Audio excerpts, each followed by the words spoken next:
Lecture du livre du prophète Ézéchiel. Ainsi parle le Seigneur. Vous dites, la conduite du Seigneur n'est pas la bonne. Écoutez donc, fils d'Israël, est-ce ma conduite qui n'est pas la bonne? N'est-ce pas plutôt la vôtre? Si le juste se détourne de sa justice, commet le mal et meurt dans cet état, c'est à cause de son mal qu'il mourra. Si le méchant se détourne de sa méchanceté pour pratiquer le droit et la justice, il sauvera sa vie. Il a ouvert les yeux et s'est détourné de ses crimes. C'est certain, il vivra, il ne mourra pas. Pour comprendre cette prédication d'Ézéchiel, il faut se rappeler le contexte. Ézéchiel fait partie des habitants de Jérusalem qui ont été déportés à Babylone par les armées de Nabuchodonosor en 597 avant Jésus-Christ. C'est la catastrophe. On a vécu toutes les atrocités d'une guerre et maintenant à Babylone, loin du pays, loin de Jérusalem, loin du temple, la population décimée, on a tout perdu. La tentation est grande de se révolter contre Dieu.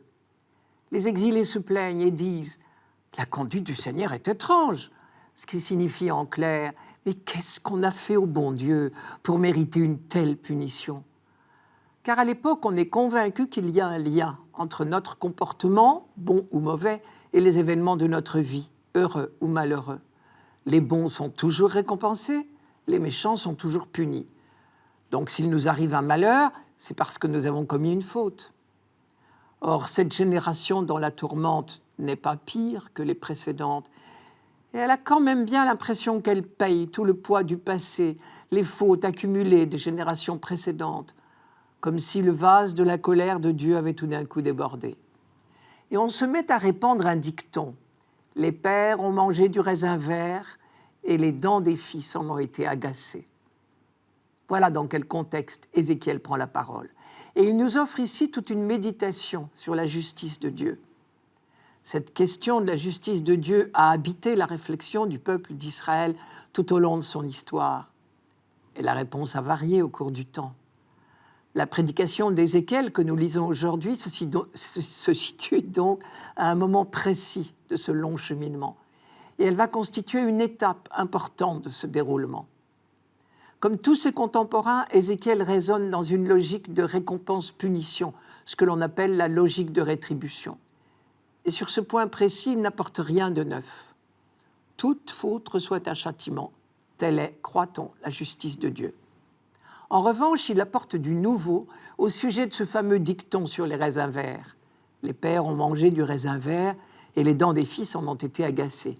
C'est-à-dire que notre génération paye pour toutes celles qui l'ont précédée.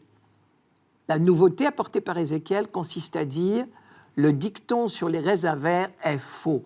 On ne paye pas les fautes de ceux qui nous ont précédés.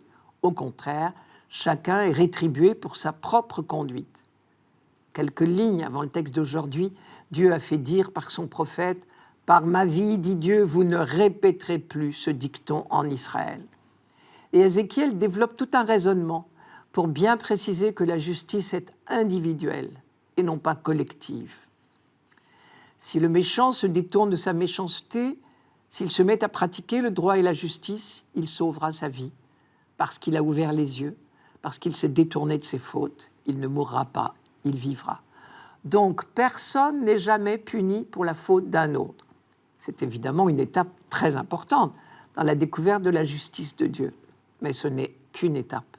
Plus tard, en particulier avec le livre de Job, dans sa partie centrale, on reconnaîtra que la justice de Dieu n'est pas une affaire de rétribution, qu'il n'y a pas de mesure automatique entre nos actions, bonnes ou mauvaises, et ce qui nous arrive, de bon ou de mauvais, que les bons ne sont pas forcément récompensés et les méchants punis. On découvrira qu'on ne paye jamais rien, ni pour d'autres, ni pour soi-même, parce que Dieu ne punit jamais.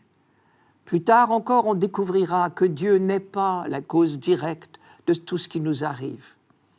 Pour l'instant, avec Ézéchiel, on cesse d'accuser Dieu de nous faire payer les fautes de nos parents. C'est déjà un grand pas. Ce texte d'Ézéchiel nous apporte une autre bonne nouvelle. Un avenir est toujours possible. Rien n'est jamais définitivement joué. Cette leçon-là est capitale. pour nous encore aujourd'hui d'ailleurs. Car effectivement, tant qu'on croit que tout est joué d'avance, on est tenté de s'abandonner au désespoir. Or, Ézéchiel, comme tout bon prophète, n'a pas de pire ennemi que le découragement. C'est pourquoi il faut prendre au sérieux cette phrase. Si le méchant se détourne de sa méchanceté pour pratiquer le droit et la justice, il sauvera sa vie. Il a ouvert les yeux, il s'est détourné de ses crimes, il ne mourra pas, il vivra. Traduisez, il est toujours temps de changer de conduite ou de chemin, pour reprendre une image biblique. Se convertir, étymologiquement en hébreu, cela veut dire faire demi-tour. Au passage, Ézéchiel lance donc un vibrant appel à la conversion. Et tout compte fait, c'est bien simple, puisque le prophète juge notre conversion à notre conduite à l'égard des autres. D'après lui, pour le méchant, se détourner de sa méchanceté, c'est se mettre tout simplement à pratiquer le droit et la justice. Si le juste se détourne de sa justice, c'est à cause de son mal qu'il mourra. Mais, au fait, une telle phrase ne doit pas nous inquiéter. Aucun de nous n'est concerné, car aucun de nous, quand même, n'oserait se prétendre juste.